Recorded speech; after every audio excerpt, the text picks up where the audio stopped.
Hello everyone, welcome to our classes. Students, आज के lecture में हम अपना कॉशी मीन वैल्यू थ्योरम्स के ऊपर क्वेश्चंस को सॉल्व करेंगे। फर्स्ट क्वेश्चन आपके सामने है, verify Cauchy mean value theorem for f x is equal to log x and ji x is equal to 1/x।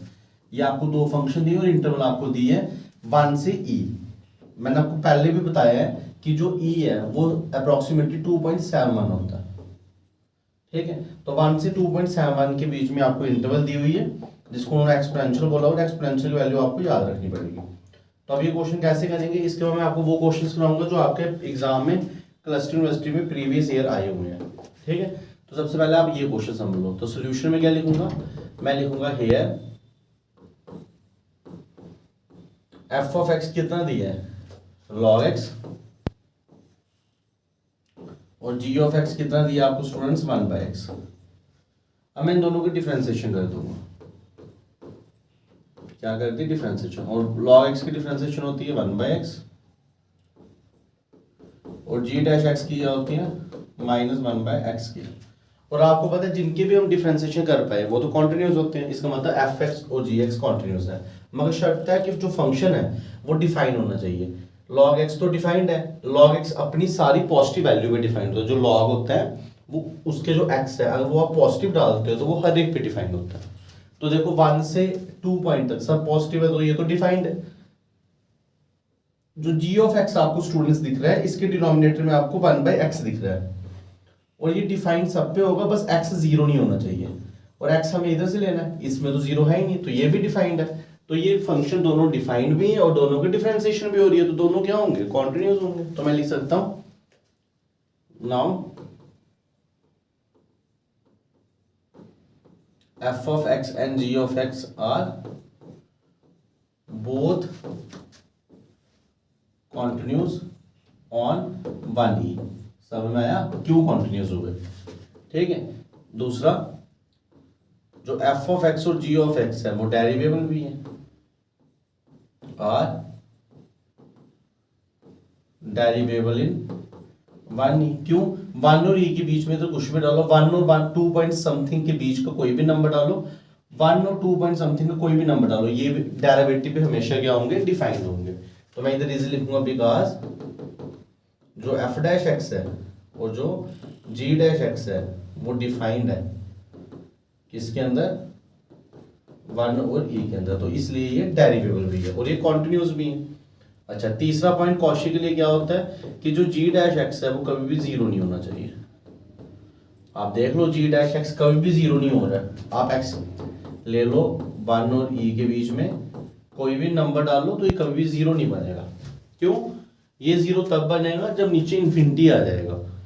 अब मेरे को एक चीज बताओ, 1 तो 1 नहीं है, e होता है 2.71, 2.7 से बड़ा 3, अगर हम नीचे 2.7 से बड़ा 3 डालते हो तब भी तो 9 नहीं बनेगा, इन्फिनिटी का तो मतलब ही नहीं है। तो इसका मतलब है ये भी कभी भी 0 नहीं होने वाला है। ठीक है, तो जब ये सारी कंडीशनें आ रही हैं तो बोलेंगे देयरफॉर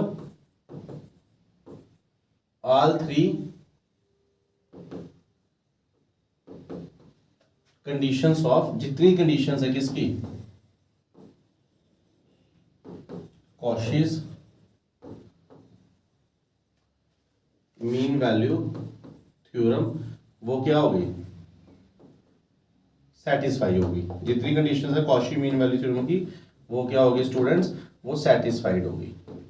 अगर वो सेटिस्फाई होगी तो दिस इंप्लाइज देयर एग्जिस्ट, क्या लिखेंगे, at least 1c belongs to 1e such that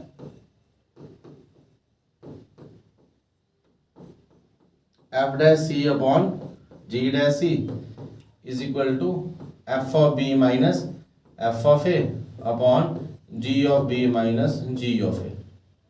ठीक है, अब इसको सॉल्व करेंगे। तो मैंने आपको कल ही समझाया था, इधर आपको वैल्यूज लिखनी है, मैं कलर चेंज कर देता हूं। ठीक है, तो देखिए f of x आपके पास है log x, g of x हमारे पास है 1/x, f डैश x कितना हो गया, f डैश x कितना हो गया 1/x और जो जी डैश एक्स है वो स्टूडेंट्स कितना हो गया -1/x²। तो एफ डैश सी कितना हो जाएगा, एफ डैश सी कितना हो जाएगा 1/c, और जो जी डैश सी होगा तो सी डाल दो -1/c²। कुछ नहीं किया, इन x और x की प्लेस में c डाल दिया। दूसरा, आपका इस क्वेश्चन के अंदर जो a दिया हुआ है इंटरवल में पहला पॉइंट वो 1 है, और जो b दिया हुआ है वो e है। अब आपको f ऑफ b निकालना है, तो मतलब log e निकालना है, और log e कितना होता है 1। आपको f ऑफ a निकालना है, मतलब log 1 निकालना है, क्योंकि इधर ही डलेगा, फंक्शन f में ही डलेगा, और log 1 कितना होता है 0। अच्छा, अब आपको g ऑफ b निकालना है, वो उधर डलेगा, तो g ऑफ b का मतलब क्या है, आपको e डालना है, तो 1/e। आपको g ऑफ a निकालना है, a कितना है 1, तो वो भी उधर डलेगा 1/1 = 1।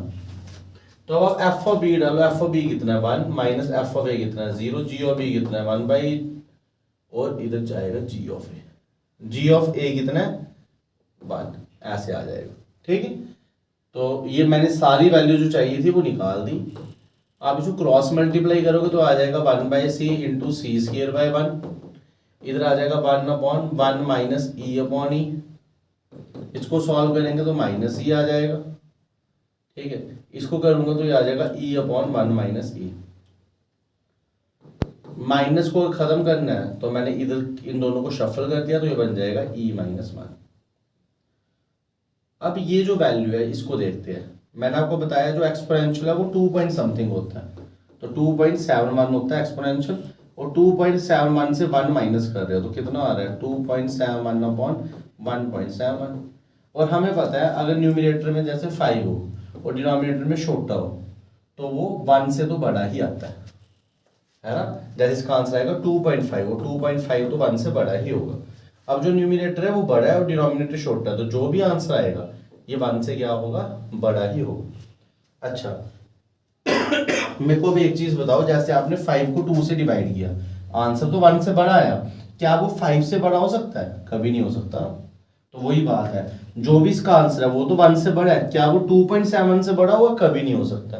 तो जो ये आंसर आ रहा है ये 1 से तो बड़ा है मगर ये एक्सपोनेंशियल से क्या है, छोटा है। ठीक है, ये 1 से तो क्या होगा, बड़ा होगा, मगर ये एक्सपोनेंशियल से क्या होगा, छोटा होगा। मैंने क्या बताया, मैं आपको दोबारा से रिपीट कर देता हूँ। जैसे सपोज आप 6/4 कर रहे हो तो ये आ जाएगा 2 3 2, ये आया 1.5। तो न्यूमरेटर बड़ा है डिनोमिनेटर से, तो आंसर तो 1 से बड़ा है, मगर जो आंसर होगा वो न्यूमरेटर से हमेशा छोटा ही होगा। तो वही इधर है, ऊपर आया 2.7, नीचे आया 1.7, तो न्यूमरेटर बड़ा है तो आंसर तो 1 से बड़ा है, मगर जो आंसर आएगा वो 2.7 से हमेशा क्या होगा, छोटा होगा।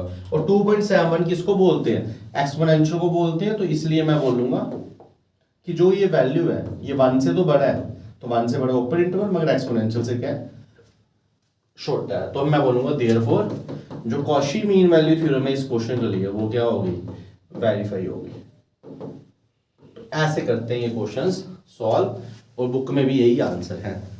ठीक है, आई होप आपको ये क्वेश्चन अच्छे से समझ आया होगा। अगर आपको कोई भी डाउट है तो आप मेरे को नीचे कमेंट सेक्शन में लिख के बता सकते हैं। ठीक है, अब हम करेंगे नेक्स्ट क्वेश्चन। नेक्स्ट क्वेश्चन आपका क्लस्टर यूनिवर्सिटी आपके एग्जाम में आया हुआ है। ठीक है, तो क्वेश्चन देख लेते हैं। क्वेश्चन है आपके पास fx = cos x, gx = sin x। fx cos x है, gx sin x है, और इंटरवल दी है -π/4 से π/4। इंटरवल दी है -π/4 से π/4, और ये कब आया हुआ है, बुक में लिखा हुआ है ये आया हुआ है 2022 में। क्लस्टर यूनिवर्सिटी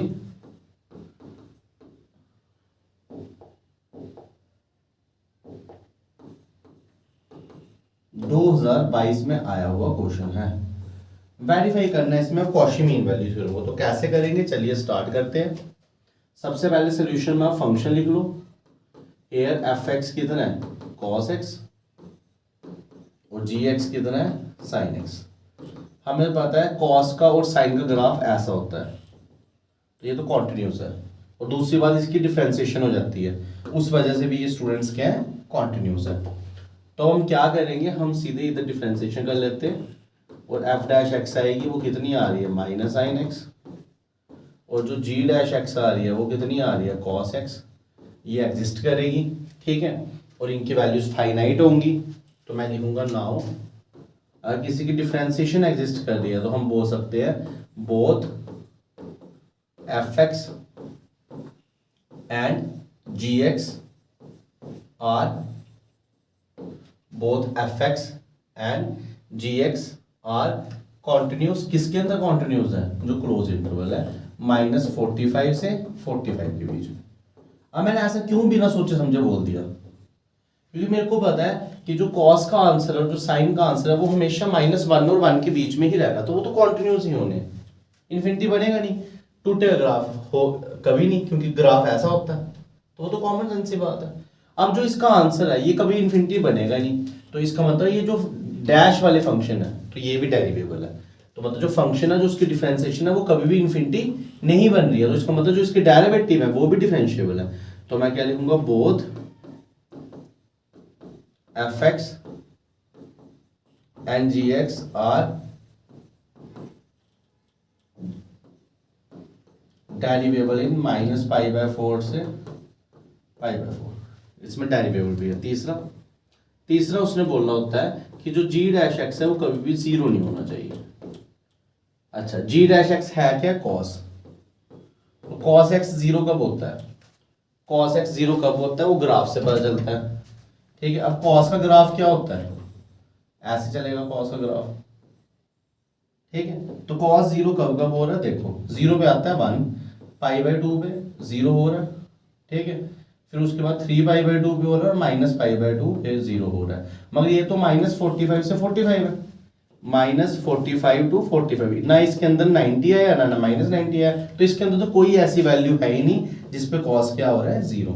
कॉस 0 होता है 90 पे, -90 पे, 270 पे, -270 पे, मगर -45 और 45 के बीच में ऐसी कोई वैल्यू नहीं है। तो मैं लिख सकता हूँ जो जी डैश एक्स है वो कभी भी 0 नहीं बन रहा है, कभी भी आपका 0 नहीं बन रहा है। आप चाहे एक्स कोई भी ले लो, कहां से, -π/4 और π/4 से।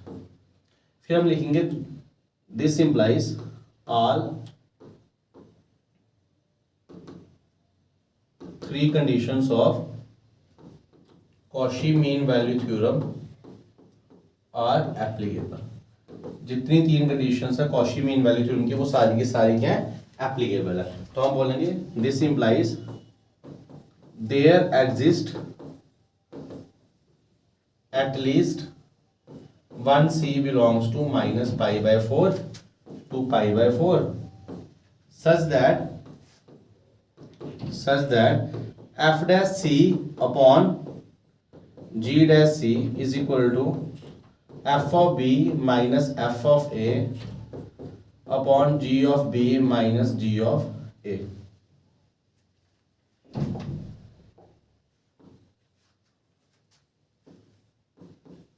एफ ऑफ एक्स आपका इस क्वेश्चन में है कॉस एक्स और जी ऑफ एक्स आपका इस क्वेश्चन में है साइन एक्स। अब ये सब वैल्यूज निकाल देते हैं। एफ डैश एक्स कितना है माइनस साइन एक्स और जी डैश एक्स कितना है कॉस एक्स। तो स्टूडेंट्स एफ डैश सी कितना हो जाएगा, एफ डैश सी हो जाएगा माइनस साइन सी और जी डैश सी कितना हो जाएगा कॉस सी, एक्स की प्लेस में सी डाल दो। अच्छा, इस क्वेश्चन में ए कौन है -π/4, इस क्वेश्चन में बी कौन है π/4। आपको एफ ऑफ ए निकालना है, तो एफ ऑफ ए का मतलब क्या है -π/4 निकालना है, -π/4 निकालना है तो इधर डाल दो -π/4, तो कॉस में डाला -π/4। कॉस होता है इवन फंक्शन जो माइनस को खत्म कर देता है, तो कॉस 45 आएगा 1/√2।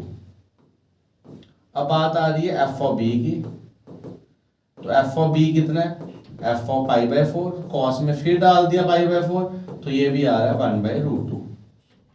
अच्छा, बात किसकी आ रही है जी ऑफ ए की, जी ऑफ ए कितना है जी ऑफ -π/4 और g है क्या है, sine of minus pi by 4, और साइन ऑड फंक्शन है जो अपने एंगल के माइनस को बाहर ले आता है, बाहर आएगा, और साइन 45 भी कितना होता है 1/√2। अब बात आ रही है जी ऑफ बी की, जी ऑफ बी कितना है पाई बाय 4, ठीक है। अब ये भी साइन में डालेगा साइन पाई बाय 4, और ये कितना आ रहा है 1/√2, ठीक है। ये वैल्यूज हैं जो आपने कैलकुलेट की। मैं एक बार देख लेता हूं कि आपको स्क्रीन में क्लियर दिख रहा है या नहीं दिख रहा है, ठीक है। क्लियर दिख रहा है, इधर तक तो क्लियर है। अब सॉरी, एफ ऑफ बी डाल दो। एफ ऑफ बी कितना है 1/√2, एफ ऑफ ए कितना है 1/√2, जी ऑफ बी कितना है 1/√2, जी ऑफ ए कितना है -1/√2। तो हम क्या ऑब्जर्व कर रहे हैं, इधर आ रहा है minus tan c, sine by cos tan c हो जाएगा, सेम -0, और नीचे आ रहा है 1/√2 1/√2 2/√2, और 0 अपॉन समथिंग स्टूडेंट्स क्या होता है 0 होता है, और माइनस उस साइड चल जाएगा तो tan c भी हमारा क्या होता है 0 होता है। और हमें एक फार्मूला पता है, अगर tan c 0 है तो c किसके इक्वल होता है n पाई के इक्वल, जो n है वो क्या होते हैं इंटीजर्स होते हैं, ठीक है। अब इंटीजर्स की वैल्यू डालो, तो जब मैंने इंटीजर्स 0 डाला तो 0 हो गया, 1 डाला पाई हो गया, 2 डाला 2 पाई हो गया, सो ऑन। मैंने इंटीजर -1 डाला माइनस पाई हो गया, -2 पाई हो गया, सो ऑन। इतने सारे सी निकल गए, मगर हमें कौन सा सी चाहिए जो -45 और 45 के बीच में हो, तो वो इकलौता सिर्फ 0 ही है। 0 ही एक ऐसी वैल्यू है जो किसके बीच में है -45 और 45 के बीच में। तो उसने बोला था कॉशी ने कि आपको कम से कम एक ऐसा सी मिलेगा, तो मिल गया मेरे को 0। तो therefore this implies Cauchy mean value theorem is verified for this question also. और एक बार इसका आंसर देख लें तो इसका आंसर भी 0 ही आया। आई होप आपको ये क्वेश्चन अच्छे से समझ आया होगा, यूनिवर्सिटी में आया हुआ है, काफी इंपॉर्टेंट है, और एग्जाम में ऐसे ही क्वेश्चन बार बार आते हैं जो उन्होंने एक बार डाले होते हैं, ठीक है। अगर आपको तब भी कोई डाउट आ रहा है तो आप प्लीज मेरे को कमेंट सेक्शन में नीचे लिख के बता सकते हो। नेक्स्ट क्वेश्चन क्या है देख लेते हैं, जो यूनिवर्सिटी में है, जम्मू यूनिवर्सिटी में 2016 में आया हुआ है।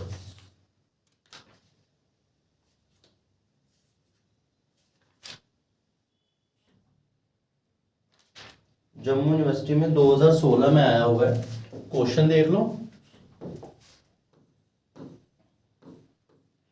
क्वेश्चन आपके पास है f of x is equal to e की power x, g of x is equal to e की पावर -x, और स्टूडेंट्स आपको इंटरवल दी है a और b, इंटरवल दी है a और b, और क्या बोल रहा है शो करो जो c है वो अर्थमेटिक मीन है a और b का, show c is arithmetic mean of a and b।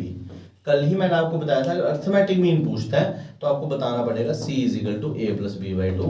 अगर ज्योमेट्रिक मीन पूछता है तो आपको बताना पड़ेगा c is equal to √ab। ये है आपका ज्योमेट्रिक मीन। पेपर में कभी ज्योमेट्रिक मीन पूछा है तो ये, अगर अर्थमेटिक मीन पूछा है तो ये। आपको घबराने की कोई बात नहीं, आप सिंपली सॉल्व करोगे, लास्ट में c ऐसा ही कुछ आएगा, ठीक है। इसके बारे में ज्यादा दिमाग नहीं खराब करना है, सिंपल वे में क्वेश्चन सॉल्व करेंगे। तो चलिए स्टार्ट करते हैं। सबसे पहले मैं सॉल्यूशन में लिखूंगा कि आपके पास fx क्या है, here fx is equal to e की power x, gx is equal to e की पावर -x, ठीक है। दोनों एक्सपोनेंशियल फंक्शन है, और एक्सपोनेंशियल फंक्शन में हमें पता है कॉन्टिन्यूस होता है। क्यों? क्योंकि जो एक्सपोनेंशियल है अभी बताया 2.71 है, और किसी कांस्टेंट की पावर आप करो वो कभी भी इन्फिनिटी नहीं बनेगा, वो हमेशा क्या बनेगा फाइनाइट वैल्यू ही देगा, मगर शर्त है जो कांस्टेंट है वो 1 पॉइंट समथिंग होना चाहिए। 0 पॉइंट समथिंग हुआ फिर इन्फिनिटी बन जाएगा, ठीक है। 0 पॉइंट समथिंग हुआ तो फिर वो क्या बन जाएगा इन्फिनिटी। तो एक्सपोनेंशियल केस में नहीं बनेगा, तो एक्सपोनेंशियल तो हमेशा कॉन्टिन्यूस है। और दूसरी बात, आप एक्सपोनेंशियल की डिफरेंशिएशन कर सकते हो, और जिसकी आप डिफरेंशिएशन कर सकते हो वो कॉन्टिन्यूस है। तो हम इधर भी वही करेंगे, एफ डैश एक्स निकालेंगे e की power x, g dash x निकालेंगे -e की पावर -x, ठीक है। ये डिफरेंशिएशन आपको आनी चाहिए। फिर वो 3 पॉइंट से हुए कॉन्टिन्यूस है, दूसरा डेरिवेबल है, तीसरा कि जो g डैश एक्स है वो कभी भी 0 नहीं बनेगा। मेरी बात सुनना, जब आप 2 की पावर कुछ भी कर लो, 5 कर लो, ये कभी 0 बन सकता है? 2 की पावर -5 कभी 0 बन सकता है? नहीं बन सकता है। तो वैसे एक्सपोनेंशियल है 2.7, उसकी पावर कभी भी 0 नहीं बन सकता। तो ये तो डायरेक्टली है, ठीक है, इसमें कोई भी इतनी हैरान होने वाली बात नहीं है कि मेरे को कैसे पता चल रहा है। कॉमन सेंस है, थोड़ी सी कंसंट्रेशन से पढ़ोगे सब समझ आएगा, ठीक है।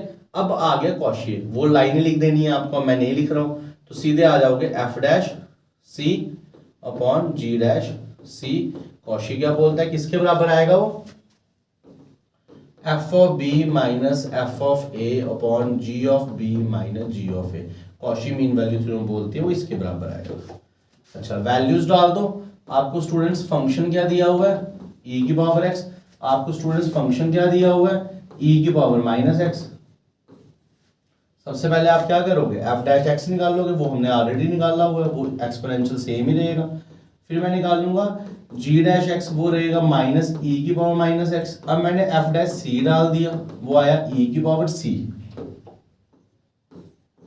और मैंने जी डैश सी डाल दिया, वो आया -e की पावर -c। अब इस केस में ये जो क्वेश्चन है, इसमें b कितना है? a, मतलब जो इंटरवल है वो ए बी है ना, तो इसमें b कितना है? a। अच्छा, आप कंफ्यूज नहीं हो ना, मैं इसको ऐसा इधर इंटरवल ही लिख देता हूँ। आपको इंटरवल क्या दिया है इधर?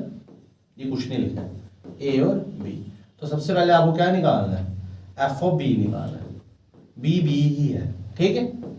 तो f ऑफ b निकालोगे तो कितना आ जाएगा? e की पावर b। फिर निकालोगे f ऑफ a निकालोगे, वो आ जाएगा e की पावर a।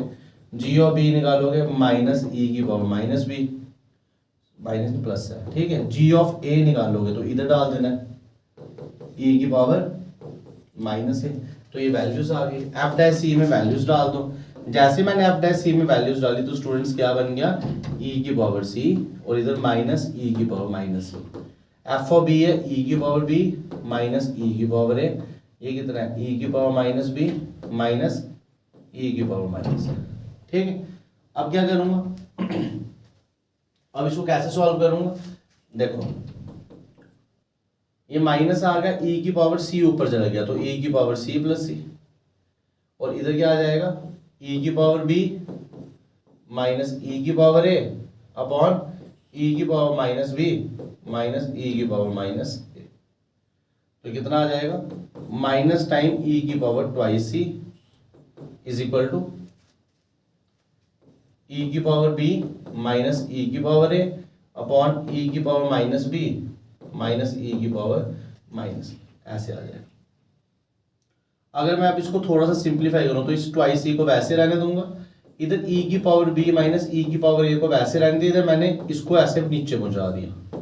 कर सकता हूं, है ना? पावर नीचे लेंगे तो प्लस हो जाएंगे। उसके बाद मैंने क्या किया? e की पावर b माइनस e की पावर a को वैसे रहने दिया, नीचे एलसीएम ले लिया, तो यार e की पावर a इंटू e की power b cross multiply e की पावर a माइनस e की पावर b, बिल्कुल कर सकता हूँ। उसके बाद स्टूडेंट्स की किसकी वैल्यू थी? माइनस e की पावर ट्वाइस e की। अब मैंने क्या किया? ये जो माइनस था, इस माइनस को खत्म करने के लिए मैंने इस माइनस को इधर भेजा ऊपर न्यूमिनेटर में, और जैसे मैं माइनस अंदर भेजूंगा तो ये चेंज हो जाएंगे, तो ये बन जाएगा e की पावर a माइनस e की पावर b अपॉन e की पावर a माइनस e की power b upon bases are same, powers are added. अब क्या होगा? अब ये और ये कट गए, तो ये आया e की पावर 2c, ये नीचे वाला ऊपर चले गया, ये बन गया e की पावर a प्लस b। अब ये भी एक्सपोनेंशियल की पावर है, ये भी एक्सपोनेंशियल की पावर है, तो मैं क्लियरली लिख सकता हूँ जो पावर है वो भी सेम होगी, और उससे c किसके इक्वल आया? a plus B by 2। और जो ये a प्लस बी बाई 2 है, इसी को स्टूडेंट्स हम क्या बोलते हैं? Arithmetic mean of a and b। और जो दो नंबर्स का अर्थमेटिक मीन होता है वो हमेशा उन दो नंबर्स के बीच में ही रहता है, लास्ट क्लास में भी बताया था। तो ये प्रूफ हो गया कि c अर्थमेटिक मीन है। इस क्वेश्चन में इन्होंने यही प्रूफ करने के लिए पूछा था, ठीक है। आई होप आपको ये क्वेश्चन अच्छे से समझ आया होगा। अगर आपको कोई भी डाउट है इस क्वेश्चन में तो आप प्लीज मेरे को कमेंट सेक्शन में लिख के बता सकते हो। और भी देख लेते हैं जो क्वेश्चन पेपर में आए हुए हैं।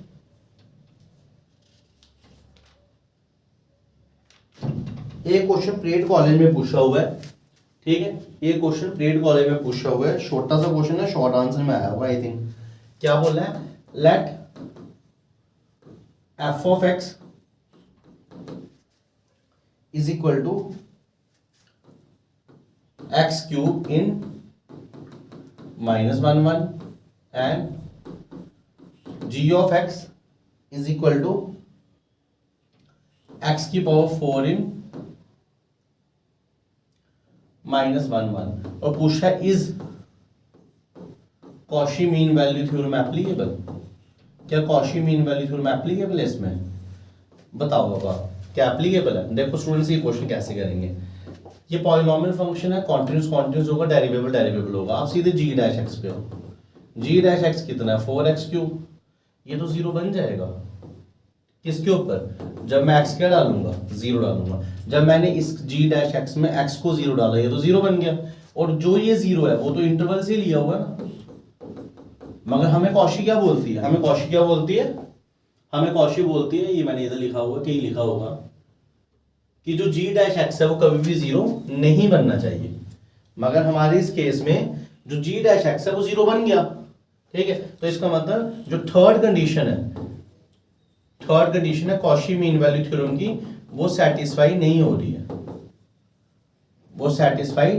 तो इसका मतलब कॉशी मीन वैल्यू थ्योरम इसमें एप्लीकेबल नहीं है, ठीक है। तो ये क्वेश्चन पीरियड कॉलेज में 2017 में आया हुआ था, 2017 में आया हुआ था ये क्वेश्चन। तो ये जो अभी तक पेपर में आए हैं वो इसी टाइप के क्वेश्चन आए हैं, जैसे जैसे आपको प्रूफ आ जाएगा या उनके ऊपर क्वेश्चंस आ जाएंगे। तो ये हमारा कंप्लीट होता है आज के लेक्चर में। हमने रोज थ्योरम भी कर दी पुराने लेक्चर में, उसका प्रूफ किया, क्वेश्चंस किए। लैग्रांजिस मीन वैल्यू थ्योरम की, उसका जनरल प्रूफ किया, क्वेश्चंस किए। कॉशी मीन वैल्यू थ्योरम की, उसके जनरल प्रूफ किए, और जो एग्जाम में क्वेश्चन आए हुए हैं वो किए। करवाने में मैं आपको एक्सरसाइज वाले भी करवाना चाहता हूँ, मगर स्टूडेंट्स लिमिटेशंस है टाइम की, इतने ज्यादा क्वेश्चंस हैं जो आपको यूट्यूब के लेक्चर में अगर मैं प्रोवाइड करूंगा तो ये लेक्चर 500 प्लस हो जाएंगे। तो मैंने वही टॉपिक उठाए जो अक्सर पेपर में आते हैं। ज्यादा से ज्यादा क्या होगा, एग्जाम में वैल्यूज चेंज कर सकते हैं, कंसेप्ट यही लगेगा। और जनरली जो यूनिवर्सिटीज है वो अपने क्वेश्चन बार बार रिपीट करती रहती है।